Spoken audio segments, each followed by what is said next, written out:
The next thing I'm going to do is one component of what I call makeup. Makeup is all the fancy stuff that makes it pretty. Makeup to me are the pearls and these accent marks and the echo out here. So the first thing I'm going to do is the pearls. I still have the silk finish, the green silk finish that I had in for the mussels. I'm also going to use for the pearls. And I'm going to use Silk Finish Multi, which is a nice variegated thread here.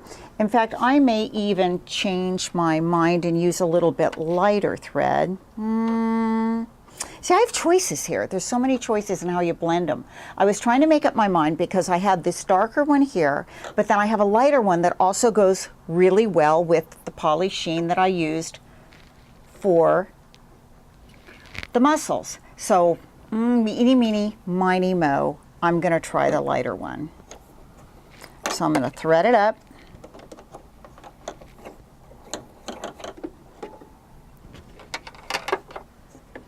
And then I'm going to show you how to do pearls. Pearls take very tiny, tiny little movements of your hands.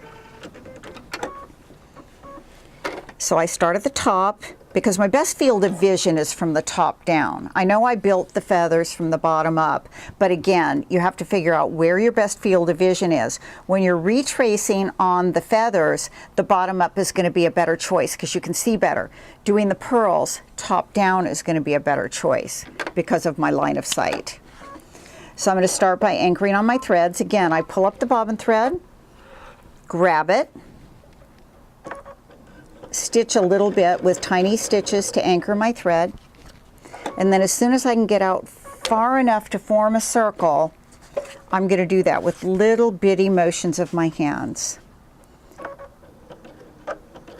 So you make a circle and another circle, and so you're retracing over part of the circle, and I do this fairly slowly so I'm accurate.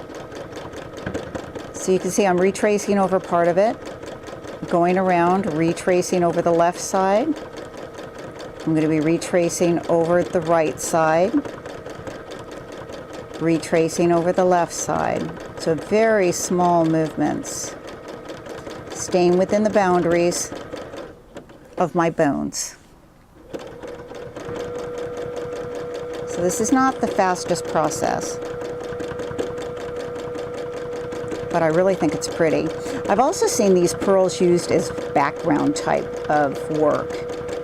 In fact, I'm thinking about on my seaweed piece, behind the fish, you know, all around the fish is a background fill. You know, you might see stippling, you might see some other background fills. What about varying sizes of pearls so that it looks like bubbles in the water? I think that would be fun as a background piece for that. Background fill. Okay, here we go, more circles.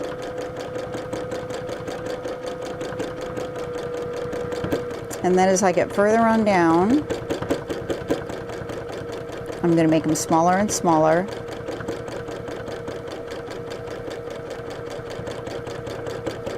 So that they still fill the space. Then as I approach the bottom, I think I can get one more itty bitty one in here. And then I'm going to go across that intersection and do the rest of them. A little faster here.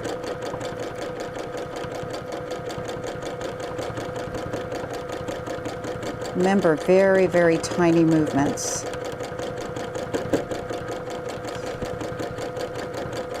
And if on the retrace you don't retrace accurately, you know, you've got a little bit of the extra thread there, because you've gone over it, it's all anchored pretty well, so you can probably just pull those stitches out without having to repair any without having to sew more. You know, just go ahead and rip those out that you don't like, because this is a pretty dense stitch, so you won't have any problem with it pulling out.